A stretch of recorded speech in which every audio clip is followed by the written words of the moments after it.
Damas y caballeros, sean bienvenidos. Emisoras de México presentan su programa estelar, Radio Somar, donde tus historias tienen voz. La activación de alarmas en un centro de investigación nuclear en el suroeste de Estados Unidos fue el primer indicio de que algo andaba mal. En la carretera que pasaba por el Laboratorio Nacional de Los Álamos, Nuevo México, transitaba un camión de carga en enero de 1984. Activó los detectores de radiación. Una cámara del exterior ayudó a detectar que el vehículo que pasaba por simple coincidencia por ahí tenía un elevado nivel de radiación. Quédate con nosotros para escuchar esta terrible historia. Sin más introducción, comencemos.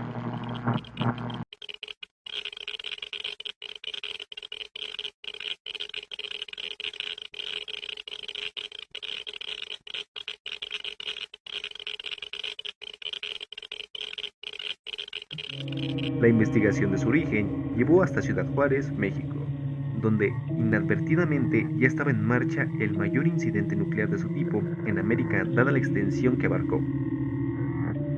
Miles de toneladas de varillas de construcción quedaron contaminadas con cobalto 60, y este material fue comercializado en 17 de los 32 estados de México.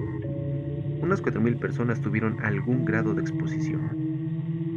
Pese al elevado número, hasta la actualidad no hay certeza de cuántas víctimas con padecimientos a largo plazo dejó el incidente, además de que no hubo un seguimiento de las autoridades sanitarias sobre las personas más expuestas.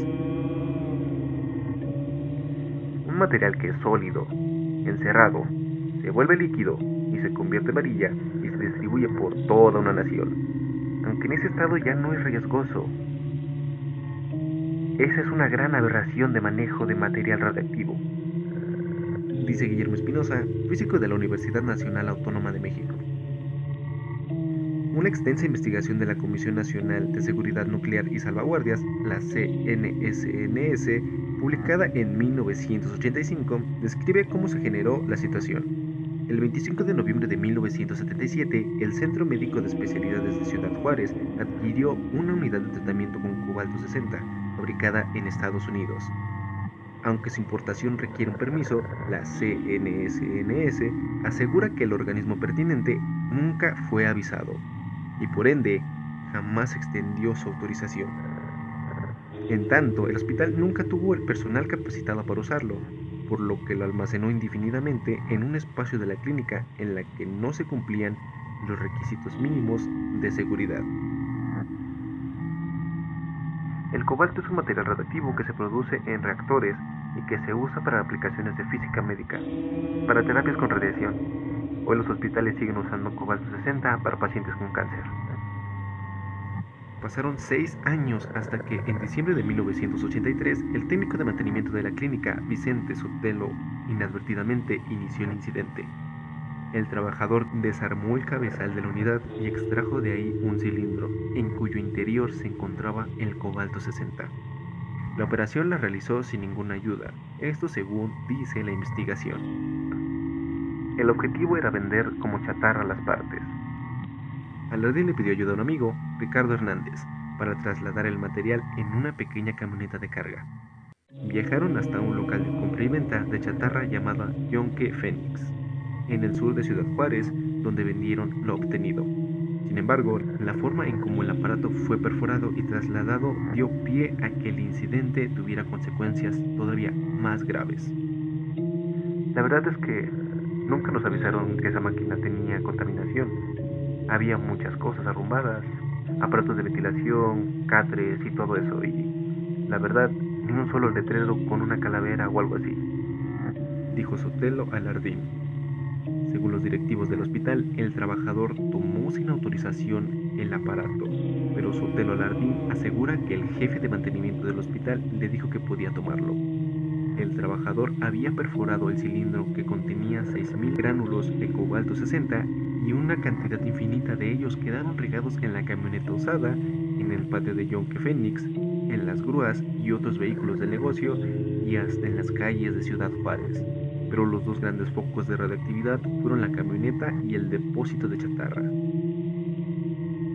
Ha podido establecerse que para el 14 de diciembre de 1983 ya había sido utilizada la chatarra contaminada con el cobalto 60 por las fábricas de productos de acero en las fundiciones.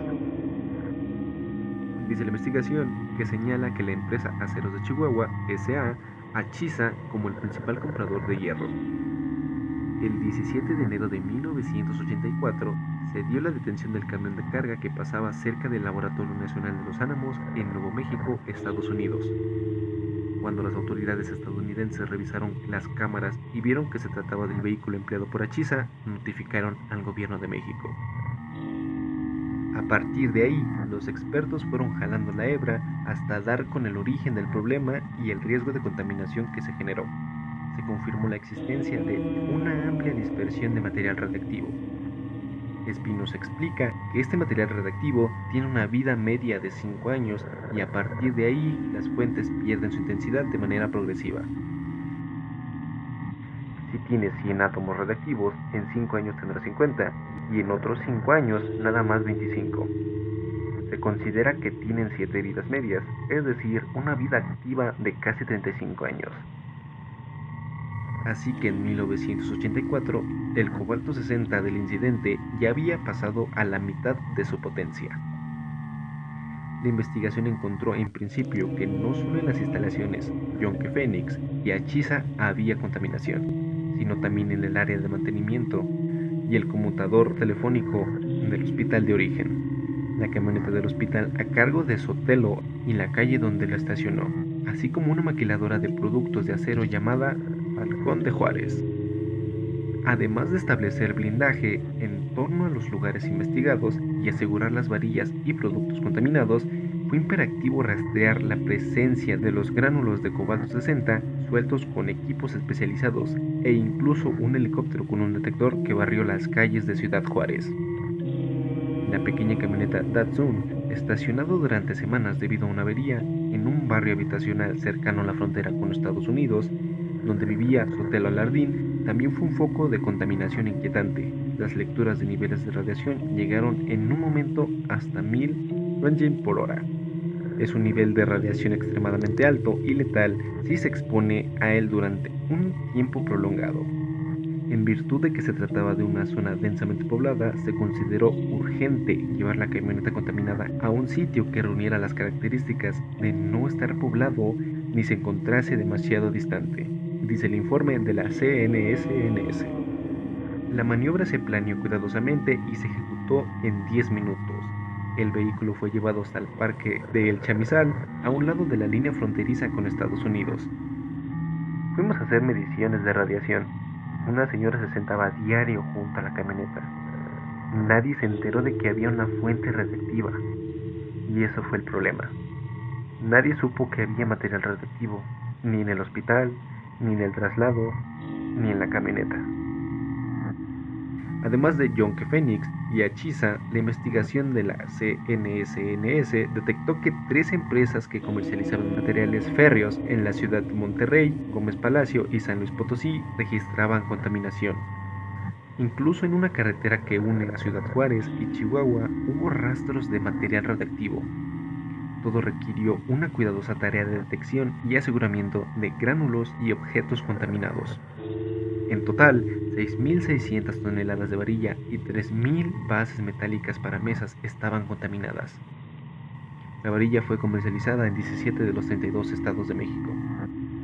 La investigación indica que unas 4.000 personas resultaron expuestas a la radiación, de las cuales un 80% recibió dosis inferiores a 500 mg. Eso es equivalente a lo que una persona puede recibir si está cerca de un paciente que recibió tratamiento de radiación.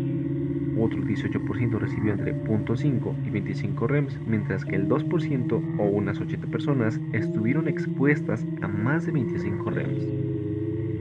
De todas, 5 personas estuvieron expuestas a dosis entre 300 y 700 REM en un periodo de 2 meses, según la CNSNS.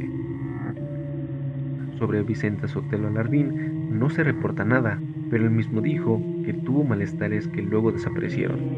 Creyeron que era diabetes. Después del incidente, poco se supo del trabajador. Los trabajadores de Yonke Phoenix dijeron no haber experimentado vómitos, cansancios ni náuseas, y no presentaban marcas visibles en pies o manos, salvo algunas pigmentaciones y algunos malestares pasajeros. Luego de unos meses, los empleados de Achisa se quejaron de fuertes dolores de cabeza, vómitos y diarrea. Ricardo Hernández, quien ayudó a trasladar la unidad, tenía una quemadura atribuida a radiaciones en proceso de cicatrización sin ningún otro síntoma. Según la investigación de ese entonces, no hubo reportes de víctimas mortales conocidas. Como varios reportes de la época indican, no hubo seguimientos sanitarios de las víctimas, por lo que no se sabe a ciencia cierta si las personas expuestas sufrieron más trastornos o cáncer, que es una de las consecuencias por la exposición de radiación. Encontrar un lugar en el cual colocar el material radiactivo fue el siguiente problema a resolver. Tenía que estar en un sitio apartado de la población, poca lluvia, sin contacto con fuentes de agua o con el menor riesgo de contaminación al medio ambiente. Luego de múltiples intentos fallidos para asegurar un terreno por la oposición de los pobladores y autoridades locales, el gobierno mexicano efectuó una excavación en un paraje desértico del sur de Ciudad Juárez llamado La Pedrera. Así fueron llevados tanto las varillas y otros materiales fabricados con hierro contaminado como la camioneta contaminada de Sotelo Alardín. Todo fue sepultado entre concreto para neutralizar su efecto nocivo. Sin embargo, reportajes de la prensa local y nacional han mostrado que aquel cementerio de desechos radiactivos que debería estar protegido ha quedado en el abandono. Medios locales han denunciado que el lugar carece de vigilancia y que incluso ha habido incursiones de personas que buscan objetos para comercializar. Esta información la puedes encontrar en BBC News Mundo.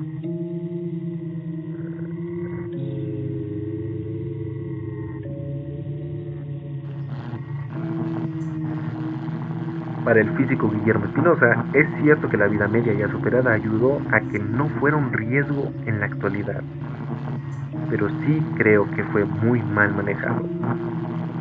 La radioactividad es como el fuego. Si la manejas bien, cocinas unos excelentes bifes. Si no la manejas bien, hay quemaduras.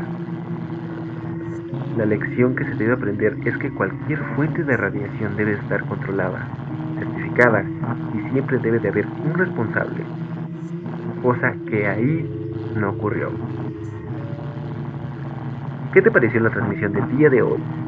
Si te pareció interesante este contenido, no olvides darle me gusta, suscribirte y activar la campanita para más videos como este.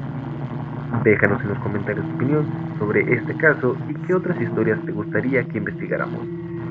Si tienes alguna historia que te gustaría que contáramos en este canal, mándanos una carta a nuestro correo.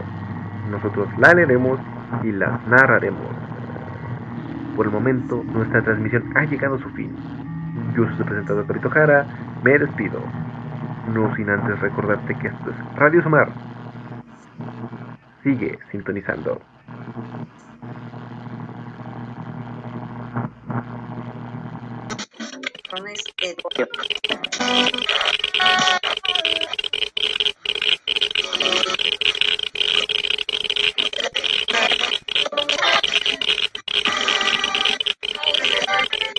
Necesito caminando